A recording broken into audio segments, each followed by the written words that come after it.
ఇతర దేశాల్లో జరుగుతున్నటువంటి యుద్ధ వాతావరణం చేత అన్ని దేశాల్లో కూడా గ్యాస్ సరఫరా కావచ్చు, పెట్రోల్ కొరత అనేది భారీగా ఏర్పడుతుంది. అది భారతదేశంలో చూసుకున్నట్లయితే ఇప్పటివరకు కూడా అటు గతంలో ఇచ్చినటువంటి ప్రకటనలు ఏవైతే ఉన్నాయో కేంద్ర ప్రభుత్వం ఇప్పటికే 2 నెలలకు సరిపడా కూడా అటు ఎల్‌పీజీ గ్యాసులు కావచ్చు, పెట్రోల్ కావచ్చు ఉన్నాయంటూ కూడా ఒక ప్రకటన అయితే చెప్పడం జరిగింది. కానీ ఇప్పుడు చూసుకున్నట్లయితే అటు గ్యాస్ అనేది ఎల్‌పీజీ గ్యాస్ కొరత అనేది భారీగా కనిపిస్తుంది. వాటి రేట్లు కూడా చూసినట్లయితే అతి భారీగా పెంచడం అయితే జరిగింది. ఇప్పటివరకు కూడా మన ఎల్‌పీజీ గ్యాస్ హైదరాబాద్లో చూసుకున్నట్లయితే గతంలో మార్చి 7న ₹115 ఉండగా దాని రేటు పెంచగా ఇప్పుడు రెండోసారి కూడా దాదాపుగా ₹195 కూడా దాని రేటు ప్రైస్ అనేది ఎక్కువగా చేయడం అయితే మనం చూడొచ్చు. అయితే ప్రస్తుతానికి హైదరాబాద్లో ఉన్నటువంటి రేటు 2300గా కూడా కమర్షియల్ గ్యాస్ ఎల్‌పీజీ రేటును పెంచినట్టుగా కూడా తెలుస్తుంది. అయితే ప్రస్తుతానికి ఏదైతే ఇప్పటివరకు కూడా కేంద్ర ప్రభుత్వం కొరత లేదంటూ కూడా చెప్పుకొస్తుందో కానీ ఇప్పుడు చూసినట్లయితే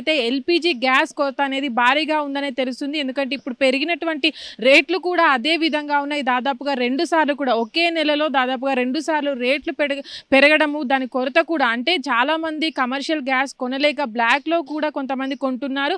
ఈ బ్లాక్లో కొనడం వల్ల కూడా గ్యాస్ రేట్ అనేది దాదాపుగా అటు ఎల్‌పీజీ గ్యాస్ కమర్షియల్ గ్యాస్ కూడా 4000కు 4000, 5000, 6000 కూడా పెంచి అటు గ్యాస్ రేట్ అనేది పెంచి అమ్మడం జరుగుతుంది. అయితే దీన్ని నివారించడానికి కూడా ఇప్పుడు ప్రస్తుతానికి కూడా 2300 ఉన్నటువంటి గ్యాస్ రేట్ను కూడా తగ్గించాలంటూ కూడా అటు హోటల్స్కి సంబంధించిన వారు కావచ్చు, కమర్షియల్ గ్యాస్ని ఎవరైతే వాడతారో వాళ్ళంతా కూడా అటు ఇబ్బందులు పడుతున్న పరిస్థితిలో కూడా దీని రేట్ను తగ్గించి అటు బ్లాక్లో ఏదైతే రేట్లు ఎక్కువగా చేసి అమ్ముతున్నారో వాటిని కూడా కట్టుదిట్టం చేయాలని కూడా కోరుకోవడం జరుగుతుంది.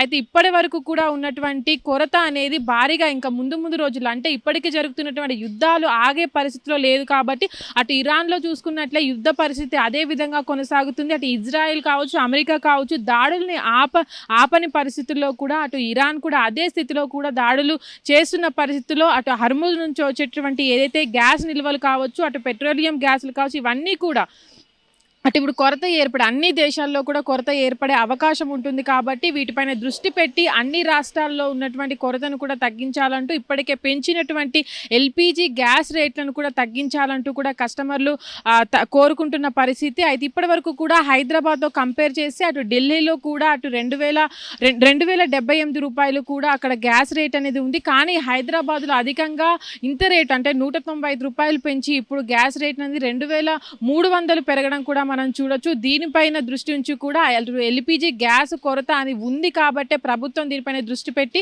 అసలు ఎక్కడెక్కడ సరఫరాలు ఉన్నాయి, బ్లాక్లో గ్యాస్ నిల్వ అటు ఎల్‌పీజీ గ్యాస్లు అమ్మకుండా దీన్ని నివారించాలని కూడా కోరుకుంటున్నారు.